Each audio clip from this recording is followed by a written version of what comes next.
Ladies and gentlemen, the featured artist of the month, Oldermost.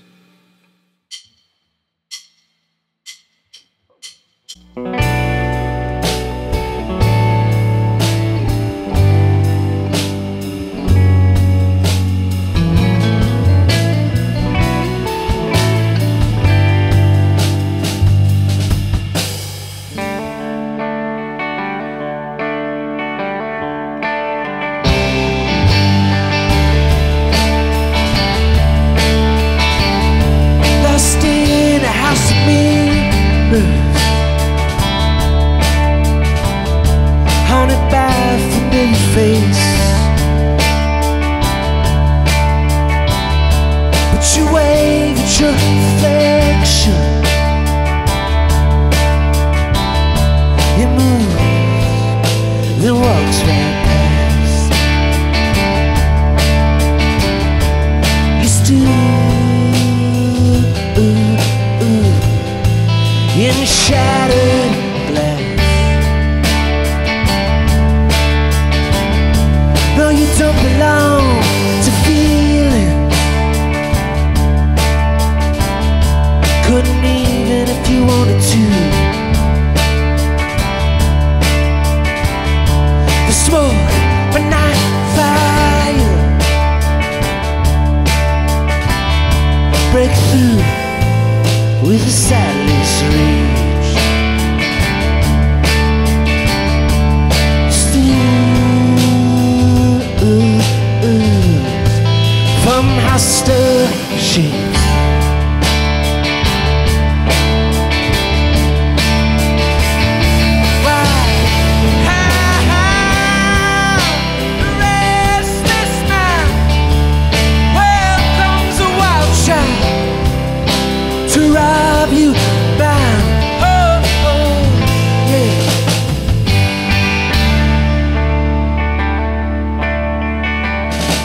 You don't belong to feelings.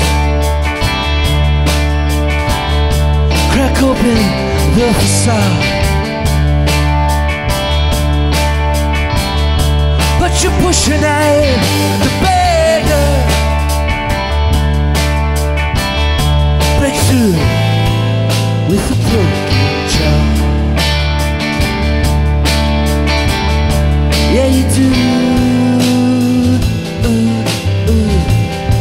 Yeah, you done you wrong.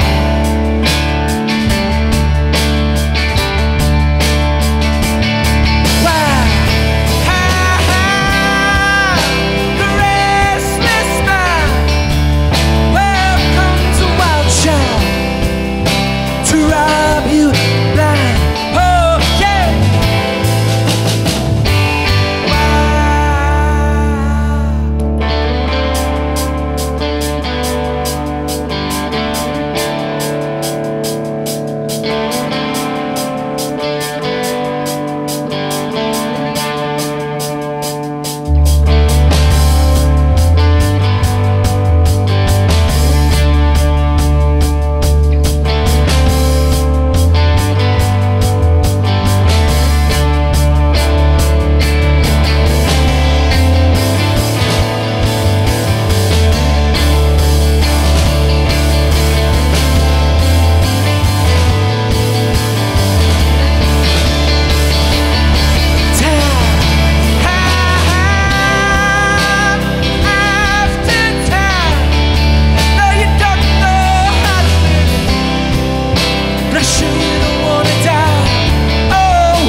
Hey everybody, welcome back to Swift Guitar Lessons. Today I'm very happy to be joined by Philadelphia rock and roll band Oldermost. You guys want to introduce yourselves?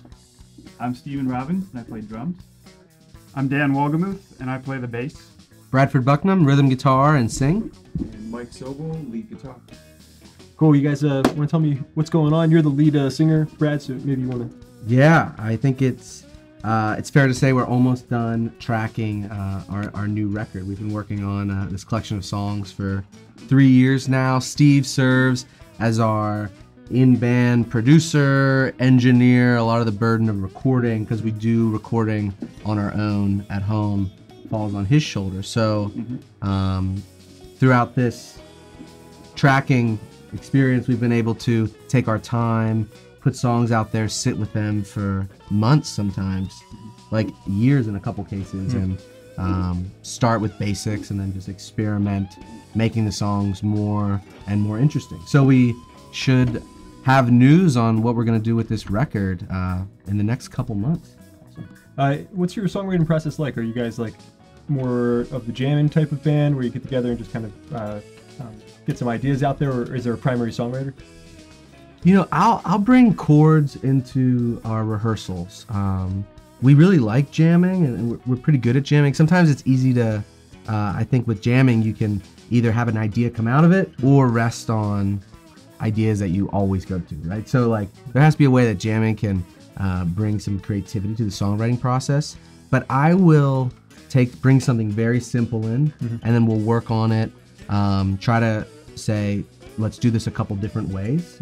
And what's great about, you know, having iPhones now is you can make a voice memo and then listen to it in your car, listen on your way to work, and let the song sort of take on a life of its own over the weeks or months after the first practice. So you don't let those moments of inspiration go anywhere. When you have them, you hit the phone and you get them. Yeah. We have a lot. We text voice memos back and forth constantly. Oh, Yeah. Cool to be on that chain. Yeah. And so then the riffs come together in the jamming process and lead lines. Yeah.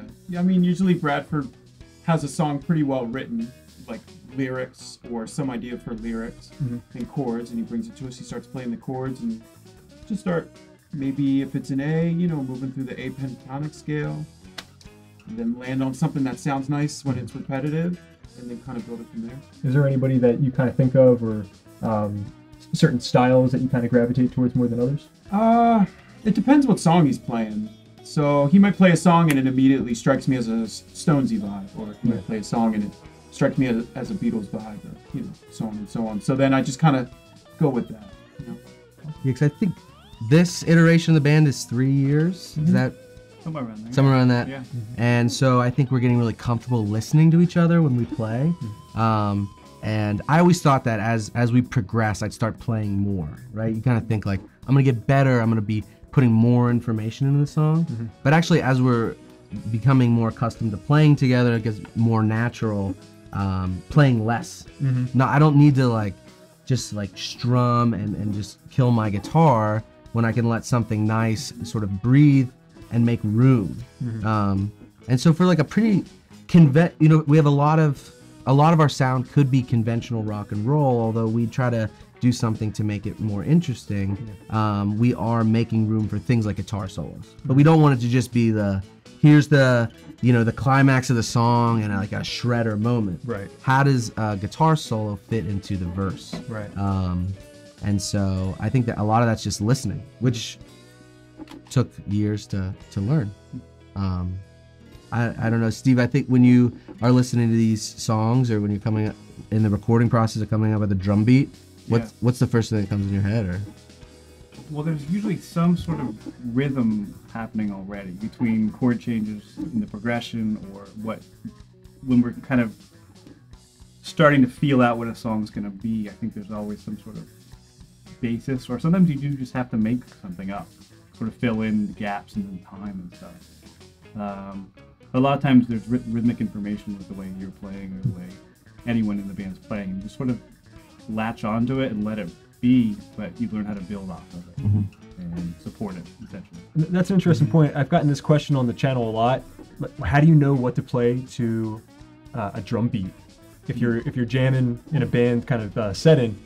And so that's a really good point. A lot of times it's the guitar players that are kind of putting it out there, and the drummer's just kind of coming in afterwards and kind of figuring out what's right for the song. Now there are techniques though that I've talked about on the channel about how to take a drum beat and convert it to a guitar strumming pattern. But for those of you who are starting a band, like you guys are gonna be working together, and usually the guitar player or whatever that lead songwriter, whoever that is gonna come in, and then everyone's just gonna put in the missing pieces. That's where the bass comes in, especially in like a rock band setting. Like I've been playing bass since I was like 12, but I still find it so difficult to play it because I have to listen to the drums, listen to the guitars, and then I'm sort of the missing piece where I sort of make the key between the two of them. Like listen to the rhythm, listen to the melody, how do they fit together? And I think without the bass doing that properly, both sides are a little bit lost. You always hear about bass players listening for like the kick drum and those kinds of things. What do you listen for if you hear like a standard rock beat? If I'm lost, it's the kick drum. Like that's always the first place to go. Yeah. Because that's coming on one. Yeah, it's almost always one. And it's almost like I've been playing with Steve for so long. I know what his kick drum pattern's gonna be. Yeah. But until I figured that out, it's a lot of, you almost have to go back and listen to a recording and like listen for the kick drum because it's not the most natural thing. If you're not a drummer, it's not the most natural thing to hear. I'm sure you've listened to some Paul McCartney bass lines where he's like kind of running around a lot. Right. Do you still feel like that kind of more guitar player style of playing the bass is still kind of that missing link there? He's still playing with the kick drum if you really break it apart. Yeah. Not all the time, but like if you can let the kick drum go without a bass note, but it's more common that you're hitting every kick drum every time, and then you can fill in between it. Yeah. But And Dan does a great job of filling it in. Yeah. He's a little busy as a bass player, but I prefer that because it allows me to lay back as a Melodic. guitar player. Let's say melodic. No, I really struggle with being busy. Anytime I hear myself after we record, I'm like, why did I just play so many notes? Let's do that again, and I'll play half that. Yeah. And it always sounds better. Yeah, but there's room for bass players. All the bass players out there, there's room for you to kind of fool around. Yeah. Totally. Bass is awesome. And it's the rest of the band's job to feel out who's going to play the most on which song, and it doesn't always stay the same. Lead guitar doesn't mean I have to rip a solo every song. Yeah, it's embarrassing to almost think that it took this long to know that Years of playing in bands. like you would think, and it's a really natural inclination to say like everyone brings the most interesting part, and just because of magic it works together, which is totally wrong. And if you are listening to each other and you are filling in spaces, but you can't fill in spaces unless spaces are left. Right. Because I remember playing acoustic guitar a lot when I'd write songs, I'm filling in all the spaces. But then when you come into a band setting, you have to make room and you have to listen, which has been funny because I know like Mike and Steve, at least in the past couple months, have actually used their band experience like as a way to describe their character in the professional world. Oh yeah. Which is like, yeah. Yeah. Unfortunately. but it's being collaborative, being a good listener. And I've noticed that, especially when I saw you guys play at Johnny Brenda's in Philadelphia, a lot of times you're not playing a stone pattern, you just hit a chord and let it ring. And it sounds beautiful because then all of a sudden as that guitar is kind of cascading over top of the mix, you start hearing all the other instruments kind of playing underneath of it, and it's just a very powerful kind of thing. Yeah, Bradford does that a lot, and it's a lot of fun because, let's say we're playing something and he's going to hit a big G major chord. Yeah. So I'll hit the G major chord, and then that allows me to just maybe pick at it a little bit as a sort of trick to bring it back into the next chord change. Yeah. It really creates some beautiful space there. You guys want to talk about your guitars? Yeah. Always, sir. This is You probably this have is the my most- baby. Yeah, this is a Fender Custom Shop 51 Nocaster. It's a 2006. What makes you go for the Telecaster? It's easy to play. Yeah. Yeah, I really like Tellys. I really like Fenders. I like a Strat. I like Gibsons enough, I guess, but on stage every night, the Telly's gonna do you right. Yeah. And why does your neck feel like a baseball bat? Cause that's where the tone lives. So you Okay. want a big fat neck on a Telly, and I mean, this guitar's just sweet. Yeah. I think you said that when you die, we should cremate you with the The guitar. Telly, yeah, and just let it loose, you know. But yeah, real cool guitar. I like that it just has two knobs and three options and the string separation. is nice because you can really always know where each string is, and it's good for a lead player. And Telecaster guys are notorious for their bending and their ability to bend really, really, very, very big bends. Yeah, it's part of even the fun. on the lower end of the guitar neck. So what is it about the Telecaster that allows you to do that? It's a lot of things, I guess, but it's the scale length from the bone, from the nut to the bridge saddles. It's a little longer than a Gibson, so it's going to be a little snappier. So you get that pop, you know, and all that stuff. And I mean, That's the sound. yes. And sometimes you use like a reverb pedal. Yeah, or a delay. couple pedals, nothing too fancy. Overdrive, delay, and then a longer delay. 2 stages of overdrive. Honestly, again, simplicity's best. My favorite effect, I think, is volume. At this point, you know, you can do a lot with volume. You know, don't be afraid of your volume now. Gotcha. And a little bit of like of that slap back delay. Yeah, I like that. Seems to be appropriate for Oh, a yeah. Telecaster sound.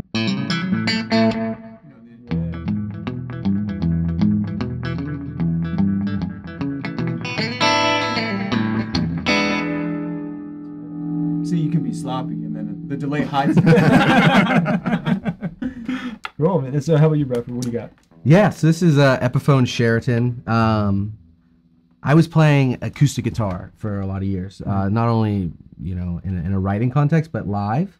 All throughout college, I'd play acoustic guitar, and then when we moved to the city and started playing at venues that might have unpredictable sound, realized that I wanted to be in control of my sound, and I couldn't rely on a PA and a direct in. Because of the feedback? Or?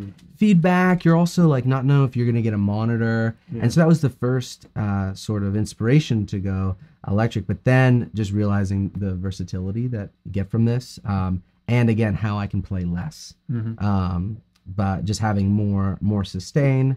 And electric guitars are cool, right? Yeah, they're very cool. Really cool. So I picked something that felt like an electric guitar. I mean, felt like an acoustic guitar. Like the hollow body. The hollow body feels really nice. I was playing a cousin's like Gibson, I think ES, the like really nice version of this. Yeah. I had to give that back, and then just wanted something that looked similar. Yeah. Also, I get a wound G string, which when you play acoustic guitar, most of the time you're gonna have a wound G string. But I put that on my electric mainly so I can feel like I'm playing acoustic guitar, which is what I'm playing at home all the time, and still also I like to play with my fingers a lot and finger pick and get these nice big chords. And so it's nice to sort of come back and find the strings. That wound G really helps me out. So you probably don't do a lot of bending with that G string? No, but I can. Of course, yeah. It's a different sound, though. I mean, it does have a more lush sound when you have that wound G. And I love this guitar. Both of my guitars came with pick guards. I pulled those off to make them look a little more interesting because, what am I protecting? Yeah, right. I don't think like a pick's gonna break through. I mean, that'd be crazy if it would go through. Yeah, I like it to look a little dirty and worse for wear. But so this has been great, and I'll play through TC Electronic Flashback Delay. It's got a great space echo on there, and I have 2 Holy Grail reverbs on here. One that I keep on all the time. And so I'll have that reverb plus the reverb on the Blues Junior. And then I have a Holy Grail Neo, which has the plate reverb, and I'll have that all the way up to when we are, getting a little spacey and we need something that gets a little odd or out there. But also this overdrive pedal that Mike gave me. I really like it. I don't know what it is, though. That's a sweet pedal. Sweet pedal. The Barber LTD. It's a really great low gain overdrive pedal, and it just makes you sound real smooth. Yeah. Bassman, what do you got? Yeah, I've got a Fender P bass. It was made in Japan in 1986, and it's just straightforward. It's passive electronics, just a tone knob, a volume knob, and an input. And I play through a Sans amp pedal and a tuning pedal, and that's it. I keep it real simple. I've played more expensive basses in the past. Like I had like an American-made jazz bass and like a fancy Carvin and like a 5-string Carvin and like stuff. And I just, as time has gone on, it's like the more simple the better. And it's like it's great quality. It's made in Japan, but it's the parts back then were the same as the American-made part. So it plays great. It's reliable, and I feel like I can beat it up a little bit, like Bradford was talking about, like kind of like that. Yeah, it looks like, badass. Beat up look. Yeah. And I didn't pay for it like Mike did. That was, besides the fact. Sorry, man. And something I've been doing recently is I've gone through a lot of different amps because I have a really hard time controlling the sound of a bass, especially on stage. And I used to have a bigger amp, like a half stack, and then I went down to it's like a 1x112 speaker, and now I just have like a 110, like little solid state amp. Yeah. And it's the best sound I've gotten because it leaves room for everyone else. And super clear, probably. And too, with the solid state. We all Yeah, played totally. through small amps on stage, played through Princeton, and Bradford, like you said, through the Blues Junior. Yeah. And it really leaves room for all of us to get the sound we want. I know you think you're like, I'm gonna have a huge amp, but we found having smaller amps. We can actually get the amps to like heat up and get a nice tone, but not blow, Sure. blow the crowd out. Yeah. Yeah, so for those of you who are thinking about starting a band, or maybe you're in a band and you haven't played any big venues yet, when you're playing someplace bigger than your local bar, 9 times out of 10, probably even more than that, they're going to mic you up. So you can just go out there with a small little bedroom amp. That's enough to get the job done. You don't need stacks and stacks of amps. That's all for show. That's As much fun as that can be. That Yeah. does sound it's fun, but yeah, not It necessarily. muddies up the stage, Yeah, for sure. and no one can hear anyone. Pisses off the sound guy. Yeah. All right, everybody. I hope you enjoyed us talking guitars and talking about music in general. Hope you got something out of that conversation. We're gonna have another cover, another tune. What's the cover you guys gonna do? It's called I Don't Want to Talk About It. The version that we're doing is from Ian Matthews. Ian Matthews. Cool. And all these songs are available at patreon.com/swiftlessons. You'll be able to download those 2 tunes recorded tonight for free. In addition to 2 tunes from their repertoire, you'll be able to download all this at the Patreon site. What are the names of the tunes that you're going to have there? Yeah, we're gonna put up a cover, a Graham Nash cover, Very cool. as well as another bonus song, an original. Cool. So 4-track sampler to enjoy these guys. And then I invite you to go to the link in the description to check out their Facebook page. And you guys will be on Patreon and a couple other things very soon, right? Oh. So I'll share all that information with you guys so that way you can follow Oldermost.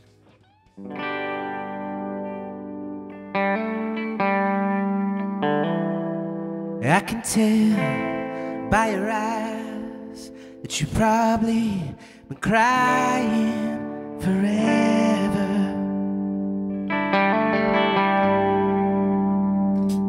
In the stars, in the sky, don't mean nothing to you.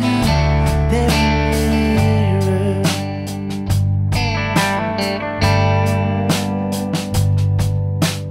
I don't wanna talk about it, how you broke my heart.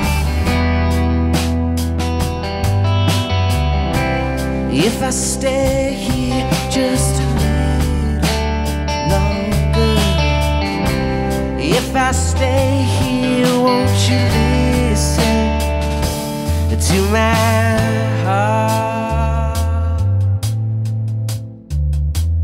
Oh, my heart.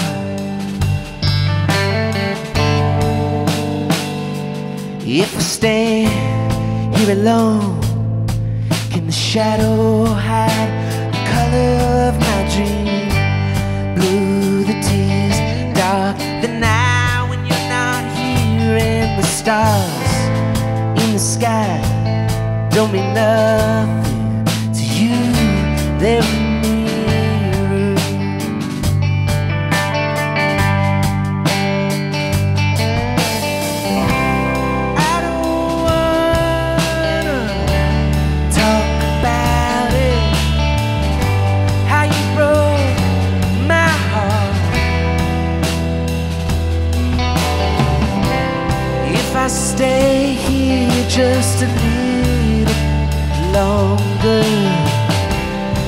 if I stay here, won't you listen to my heart? Oh, my heart.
I could tell by your eyes that you probably